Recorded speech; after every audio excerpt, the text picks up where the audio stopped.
Makalipas ang ilang linggong investigasyon, nakuha ng National Bureau of Investigation ang kopya ng mga closed-circuit television camera na nakatutok sa ATM machine ng bangko, kung saan nakunan ang dalawang babae na nag-withdraw sa pera ng biktimang si Lola Noemi Dakoy-Cuy gamit ang mismong ATM card ng biktima. Bali, nakatapat talaga sa bangko yung CCTV footage. Nakita ko nga na yung dalawa rin pumunta sa bank to withdraw the money.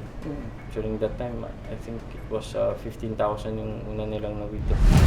Nasundan pa ito hanggang nagkaroon ng 4 na ATM withdrawals sa bank account ng biktima. Suma total, umabot sa 19,000 pesos ang perang na-withdraw sa account ni Lola Noemi.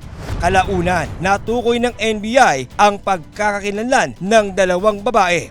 Walang iba kundi ang dalawang stay-out na kasambahay ni Lola Noemi, ang magkasintahang sina Rovelyn Cañete at Julian Navarro.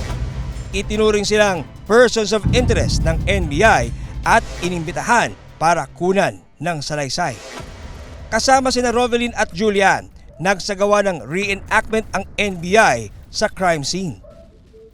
Yung pagpasok ko po doon sa pintuan, nakita ko po siya ng pinakawang pasay, nakita ko po siya ng pasay, dito na po pumasok.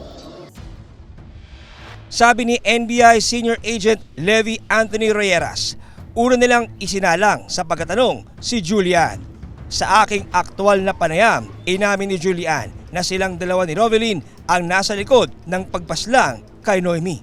Sobrang sisig kasi kumbaga tinuring na niya kami pamilya. Halos siya na nagpalaki sa amin kasi mama ko ang tagal-tagal sa kanila pero pag ginawa hindi ko siya nagawang ipagtanggol, hindi ko siya nagawang bigyan ng mastisya. Biglang nagsalita kaagad si Julian, parang gusto niya kaagad na maghugas ng kamay. Tapos unahan na si Rovelyn yung pumatay, mga gano'n. Inagamin kaagad si Julian para masalba yung sarili niya. Pero nang sunod na isa lang sa pagkatanong si Rovelyn, itinanggi niyang sangkot sila sa krimen. At ang sinasabing nasa likod daw ng pagpatay na yun ay Kuya Ropo. Totoo po ba yun o hindi po ito totoo? Sadya po ba yun? Sino nga ba ang nagsasabi ng totoo? Sangkot bang pareho ang magkasintahan sa pagkamatay ni Lola Noemi?